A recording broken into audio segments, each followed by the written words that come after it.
For the next couple weeks, she just kept saying, Yahshua, Yahshua. What are you saying? This one right here is one of the greatest testimonies that you'll ever come across, because this guy's daughter apparently drowned and almost died. And his daughter is literally just 1-year-old baby. And apparently this kid spoke to Yeshua, and she even says it in this clip right here. Now, when I saw this story, I absolutely was mind blown, and I really wanted to go ahead and share this with you guys, because you should definitely take a look at this testimony of a 2-year-old child that was drowning and was saved by Yeshua, and she even says it. Look at this stuff. Yeah. His daughter drowned and then started saying something you wouldn't believe if they didn't have video evidence. Watch. My daughter drowned. She was underwater, according to our Ring cameras that recorded every bit of it, for 2 minutes and 38 seconds. Damn, bro. She's got baby lungs. 2 minutes and 38 seconds.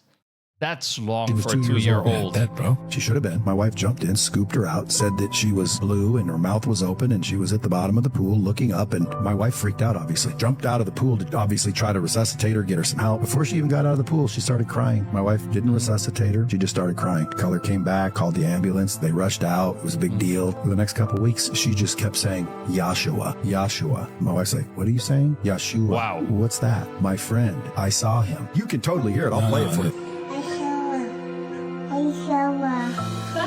Look at that. What are you saying? Yeshua? Yeah. I'm asking for a sign. My daughter should have drowned, and now she's saying, Yeshua, thank you for doing that. Damn, that's crazy. Like this little kid. Look at this stuff. Yeshua? That little kid who's 2 years old, she can barely even know what to speak.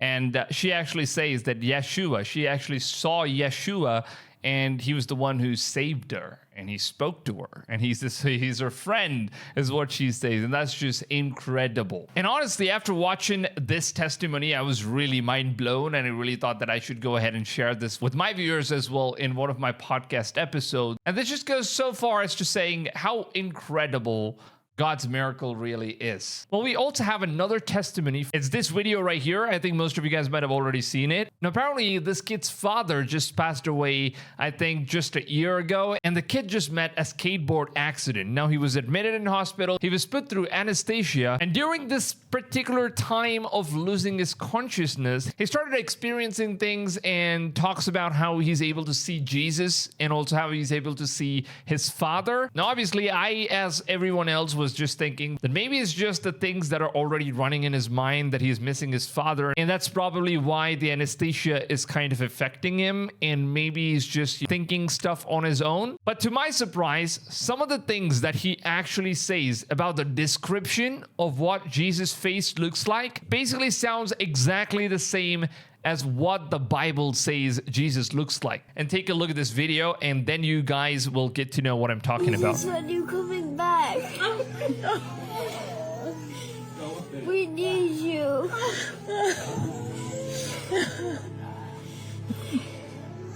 I need you. I miss you, Jesus. So basically, we don't know what he's looking at, right? You. Dad, you're so pretty. So now he starts seeing his dad. Hi, Dad. Do you see me skateboarding? Dad, you're so beautiful. I can't wait to see you. Can you give me a hug? So basically, everyone was at this moment thinking that maybe he's just remembering his dad, and brain is, kind of just replaying all of those things that you basically think about the most when you're put through any anesthesia and stuff like that. But listen carefully right now about the things that he's going to say. Dad, I'm sorry, Dad. I'll treat Mom better. I wish I was with you, Dad. It's so pretty up here. I think it's talking about heaven. Flowers and butterflies. Butterflies and flowers. Butterflies, a lot of butterflies in heaven. Oh, God. Look at that. So he basically says, oh God, so pretty. God is so pretty. God is so pretty. He has fire eyes.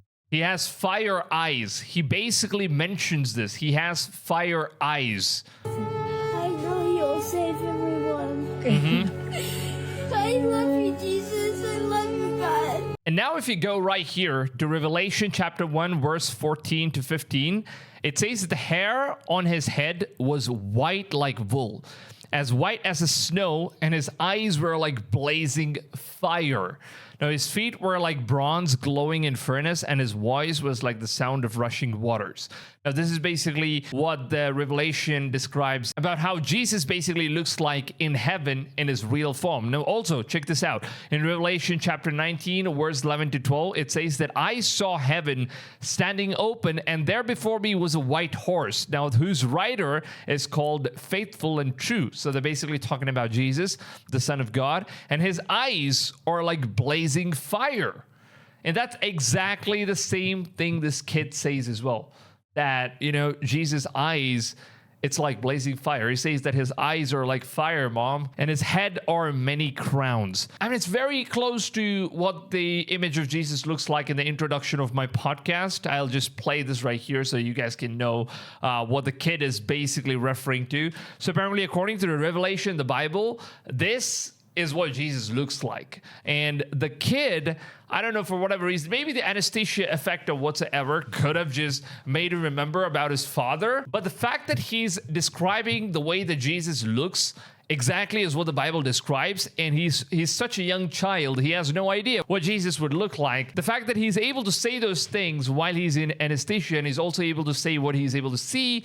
He says that there are butterflies, green grasses, and flowers, and everything looks so beautiful, and God looks so beautiful. You know, it's just mind-blowing to me at this point. These things are indeed real, man. Like, there's no possibility for this kid to basically just come up with something like that. There's really no chance for this kid to randomly come up with the stuff saying that his eyes are like fire. That's just crazy. And this man right here, he apparently died on a plane crash. And after he was dead for like a couple of minutes, which many people would like to call as the near-death experience, he went to heaven, he went to the judgment. So he basically went and stood in the judgment hall. He also met Jesus, he met God, and he describes some of the things that he got to see. And I think if you are someone that has already watched some of these near-death experiences, you know, for a couple of minutes, some people might have just died for a couple of minutes, and everyone seems to be saying this very similar kind of a story. And I think you guys should definitely take a look at what this pilot has to say. My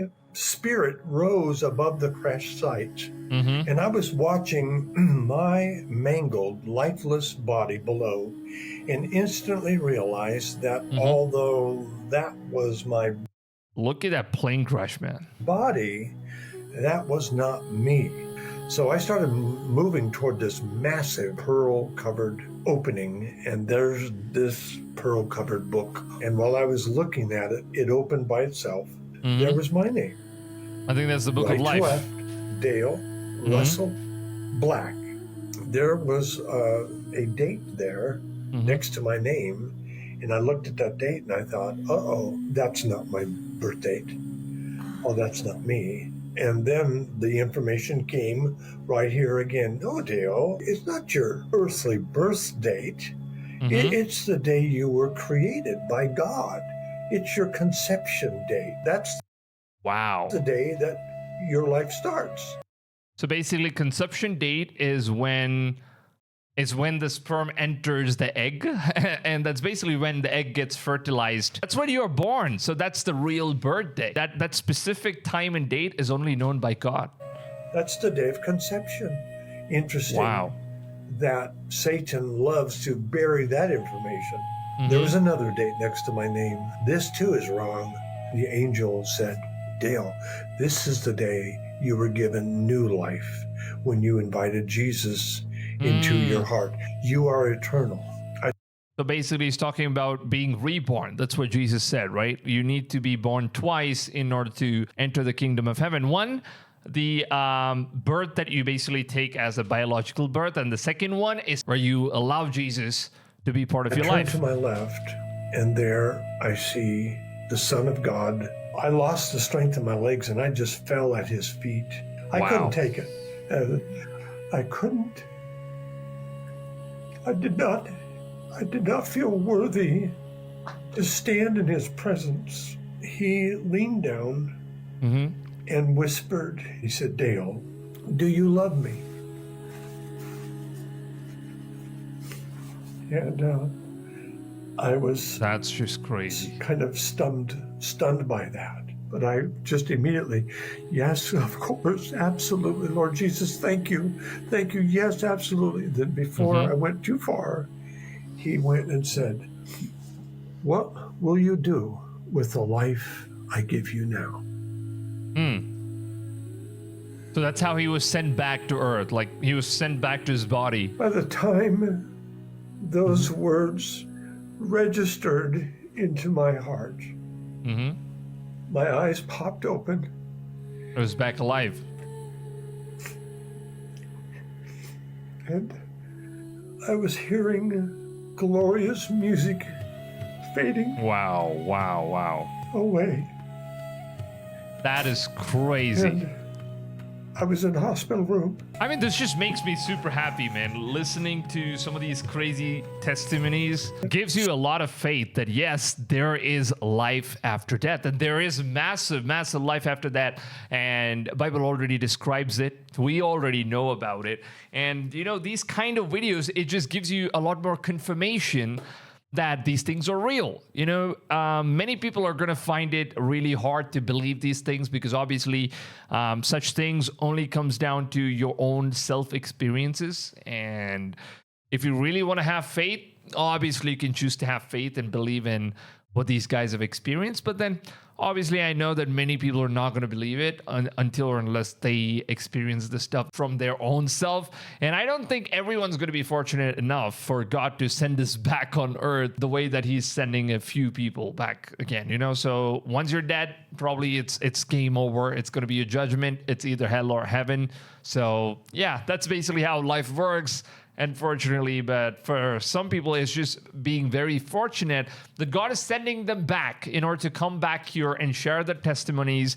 And the people who want to take it might take it. Who don't want to take it, well, obviously, it's up to their own choices, I guess. So free will is definitely a thing. So definitely, I want to know, what do you guys think about what this whole stuff is? But before that, there's also another very interesting thing that I want you guys to know about this amazing animal called donkeys, or also known as the arse. So I'm going to play the recording from the previous podcast session. So there is going to be a change of outfit once again. So bear with me here. Now, another really interesting thing that I just learned, and I really wanted to go in and share this with you guys, is that every donkey that you see apparently has a cross right on their back. And I always wondered why that is, but then I never really thought about it from the biblical perspective. But then it seems like there is an answer in the Bible for why donkey is particularly an animal that's being blessed by God in such a way that he left the marking of a cross on their backs. And this literally happens with all the donkeys. Now, I think you guys should definitely watch this video from Our Simple Homestead. A big shout out to this guy for actually giving a very, very solid explanation to this. Anyhow, I'm going to tell you guys a little bit about the markings of the donkey, okay? When Jesus went in the wilderness, he walked in the wilderness to get the donkey. When he walked in, he touched the donkey on the nose. This is why all the donkeys have a discolored nose, like this. Black ones, white, you know, whatever color they are, you can always see that pronounced white nose. They also saw Jesus in the woods, and they got white markings around the eyes, okay? When Jesus rode the donkey to Jerusalem, he grabbed the donkey's ears right here. And if you can see, Jesus' handprint is right here where he held on to the donkey. And you can see the black outline all the way around my hand to my thumb if it comes around that far. You can kind of see it right there. But while he was pulling the donkey, while he was riding the donkey, he pulled on the donkey's ears a little bit, not too hard. And that's why donkeys have long ears like this now.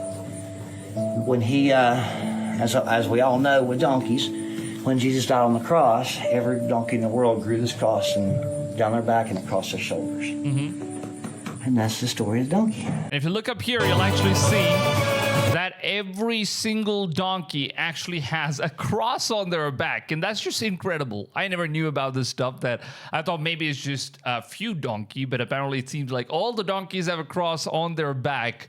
And there is a crazy explanation to this, and there is a massive story that goes all the way back. Now take a look at this footage right here. And apparently this is what the story is all about, where long before we ever noticed it, God placed a reminder right here. There's an old story about the donkey, the humble animal who carried Mother Mary, who walked beside Jesus into Jerusalem, who stayed when others fled. Now the legend says that when Jesus was crucified, the donkey stood nearby in sorrow, and a sign of gratitude for its quiet faithfulness. God placed a cross upon its back, not as a burden, but as a blessing. Now there's also another very short video that kind of explains the story of the donkey that actually carried Mother Mary and Jesus and stood by Jesus and all that stuff. So this was the reason why donkeys actually got the cross on their backs. You guys should take a look at the story right here. It's beautiful. You see this donkey is being worked. Even though he can't carry, it's still being made to work, right?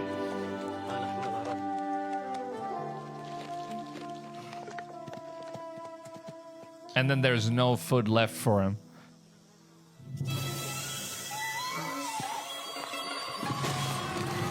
Oh, wow. Damn. The poor guy is being beaten, treated very badly, has no place to go. He's just crying out there in sorrow.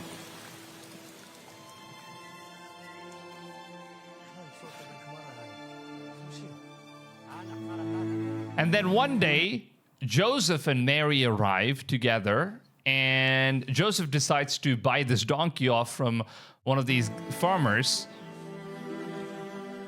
And there's apparently supposed to be Mother Mary.